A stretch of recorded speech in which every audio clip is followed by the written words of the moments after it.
Future అనేది ఎంత mysterious అంతే ఎగ్జైటింగ్ గా ఉంటుంది. ఈ చరాచర సృష్టిలో ఇసుకరేణు అంత భూమి మీద ఉన్న మనిషి భూమిని దాటి అంతరిక్షంలోకి అడుగు పెట్టడం అనేది మనిషికి అంతర్లీనంగా దాగి ఉన్న ఒకే ఒక్క కోరిక కారణంగానే. అదే మనిషి విశ్వమంతా వ్యాపించాలి అనే కోరిక.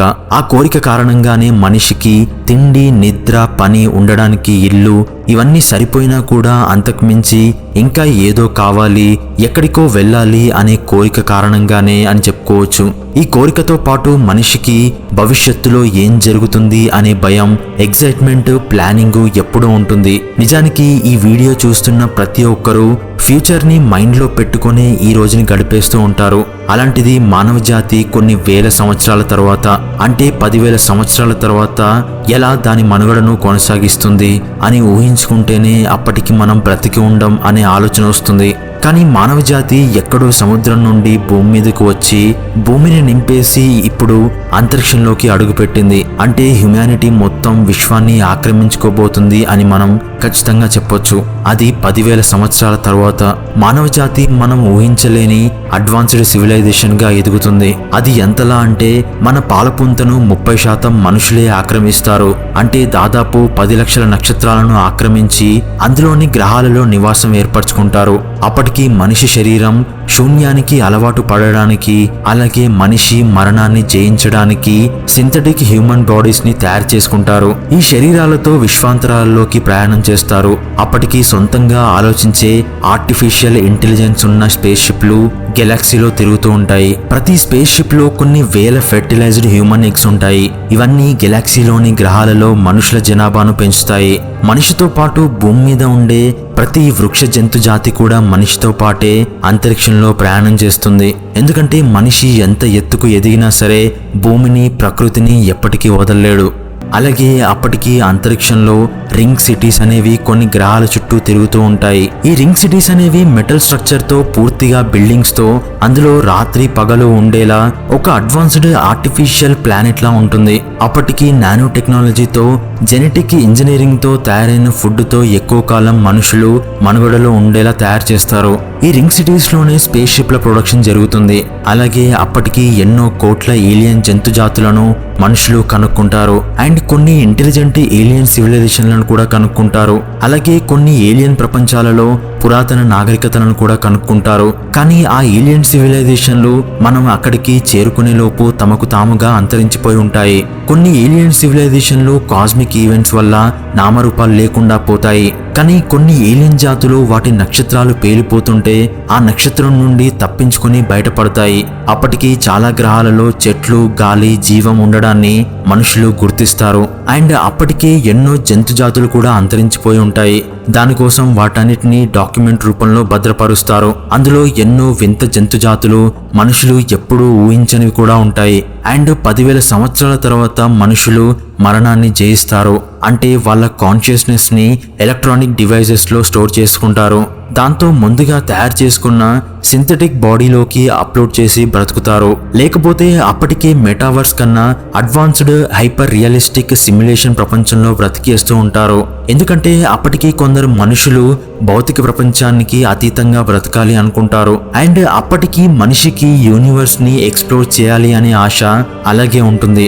ఎందుకంటే ఈ అనంతమైన విశ్వంలో మనిషి కేవలం మన గెలాక్సీలోని 30% మాత్రమే ఎక్స్ప్లోర్ చేస్తాడు. కానీ మనకన్నా పెద్ద గెలాక్సీలు, బ్లాక్ హోల్స్, గెలాక్సీ క్లస్టర్లు ఇంకా చాలా ఉంటాయి.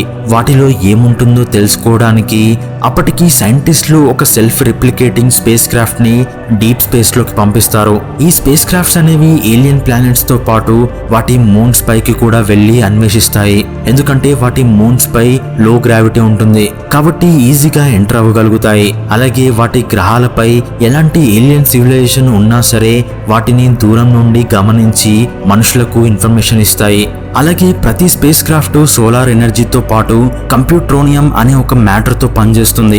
అంటే ఈ మ్యాటర్ తో ఒక స్పేస్ క్రాఫ్ట్ ఇంకొక స్పేస్ క్రాఫ్ట్ ని రెప్లికేట్ చేస్తుంది. ఇది రెగ్యులర్ మ్యాటర్ ని ఎక్కువ కాపీలుగా మారుస్తుంది. ఎలా అయితే ఒక కణం మరొక కణాన్ని డూప్లికేట్ చేస్తుందో సరిగ్గా అలాగే ఇది కూడా పనిచేస్తుంది. ఈ మ్యాటర్ అనేది ప్రతి గ్రాము చాలా పవర్ఫుల్ గా ఉంటుంది. అండ్ అప్పటికి ట్రెడిషనల్ కంప్యూటర్స్ అన్ని కూడా అల్టిమేట్ రేంజ్ కి చేరుకుంటాయి. అంటే బయోలాజిక్స్ కంప్యూటర్స్ కలిసిపోతాయి అండ్ క్వాంటమ్ కంప్యూటర్ టెక్నాలజీతో ఇన్ఫర్మేషన్ పీక్స్ లోకి వెళ్తుంది.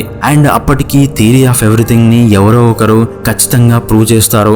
అప్పుడు అన్ని ఫోర్సెస్ ని కలిపి స్పేస్ టైమ్ ఫ్యాబ్రిక్ అయిన గ్రావిటీని కూడా కంట్రోల్లోకి తీసుకుంటారు. దాంతో వార్ప్ డ్రైవ్ లాంటివి మిగతా గెలాక్సీలను చేరుకోవడానికి ఉపయోగిస్తారు. అండ్ ఇప్పుడున్న పార్టికల్ యాక్సిలరేటర్స్ ని స్పేస్ లో నిర్మించి అంతరిక్షాన్ని ఒక ప్రయోగశాలగా మారుస్తారు. ఎందుకంటే గెలాక్సీని ఆక్రమించుకున్నంత మాత్రాన విశ్వ రహస్యాన్ని మనం ఎప్పటికీ తెలుసుకోలేం. కాబట్టి దాన్ని ఎప్పటికీ శోధిస్తూ ఉండాల్సిందే. అండ్ కొన్ని నక్షత్రాలను కేవలం ఎనర్జీ కోసమే వాటి చుట్టూ డైసన్ స్పియర్స్ ని పెట్టి ఎనర్జీని పెద్ద మొత్తంలో స్టోర్ చేసుకొని ఉపయోగిస్తారు. ఆ ఎనర్జీతో అప్పటికి మల్టిపుల్ వార్మ్ హోల్స్ ని సృష్టించగలుగుతారు. ఇదే కాకుండా ఒక సోలార్ సిస్టమ్ సైజ్ లో నిర్మించిన పార్టికల్ యాక్సిలరేటర్ లో ప్లాంక్ ఎనర్జీని క్రియేట్ చేయగలుగుతారు. ప్లాంక్ ఎనర్జీ అనేది ఒక బ్లాక్ హోల్ ని సృష్టించగలదు. కాబట్టి అప్పటి ఫిజిసిస్టులు ఆర్టిఫిషియల్ ఇంటెలిజెన్స్ సహాయంతో ఫిజిక్స్ లాస్ ని తెలుసుకోగలుగుతారు. ఈ ప్లాంక్ ఎనర్జీతో వార్మ్ హోల్స్ ని క్రియేట్ చేసి అందులో ప్రయాణిస్తూ మరొక గెలాక్సీకి చేరుకుంటారు. అండ్ అందులోనూ లైట్ స్పీడ్ కన్నా వేగంగా ప్రయాణించే సూత్రాన్ని కనుక్కుంటారు. అలాంటి వాటితో వార్ప్ డ్రైవ్ లాంటి స్పేస్ షిప్స్ తో ట్రావెల్ చేస్తారు. లైట్ కన్నా స్పీడ్ గా ప్రయాణించడం ఎప్పటికైనా సాధ్యమేనా అని అనుకోవచ్చు. కానీ లైట్ స్పీడ్ తో ట్రావెల్ చేస్తే మన పక్కనే ఉన్న ఆల్ఫా సెంటోరీకి రీచ్ అవ్వడానికి దాదాపు 4 సంవత్సరాలు పడుతుంది. కాబట్టి లైట్ స్పీడ్ తో ట్రావెల్ చేసి మన గెలాక్సీని 30% ఆక్రమించుకోవడం అనేది అసాధ్యం. కాబట్టి అప్పటికే లైట్ కన్నా స్పీడ్ గా ప్రయాణించే టెక్నాలజీని మనుషులు సాధిస్తారు.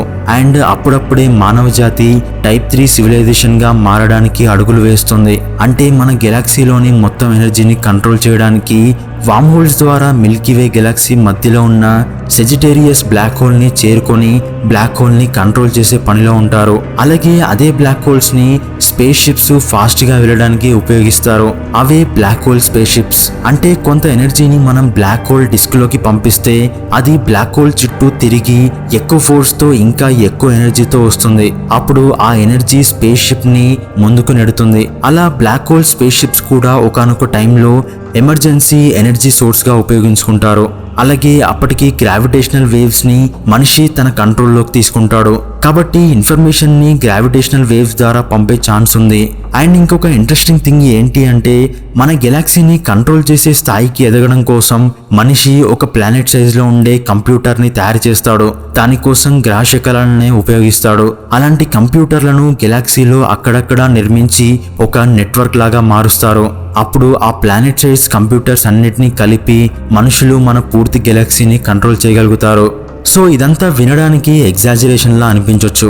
కానీ హ్యుమానిటీ అనేది రాతి యుగం నుండి అంతరిక్షం వరకు చేరుకున్న క్రమం చూస్తే ఇది కూడా తప్పకుండా జరుగుతుంది అని అనిపిస్తుంది. ఎందుకంటే ఇప్పటి వరకు భూమి మీద జీవించిన జీవుల కంటే మనుషులే ఎక్కువగా తమ జాతిని నిలుపుకోవడానికి గట్టిగా ప్రయత్నాలు చేస్తున్న జాతి. కాబట్టి మానవ జాతికి భవిష్యత్తులో ఎన్ని విపత్తులు వచ్చినా సరే ఏదో ఒక మార్గాన్ని ఏర్పరచుకొని ఈ విశ్వంతో పాటు కొనసాగేలా చేస్తుంది అని చెప్పడంలో ఎలాంటి సందేహం లేదు.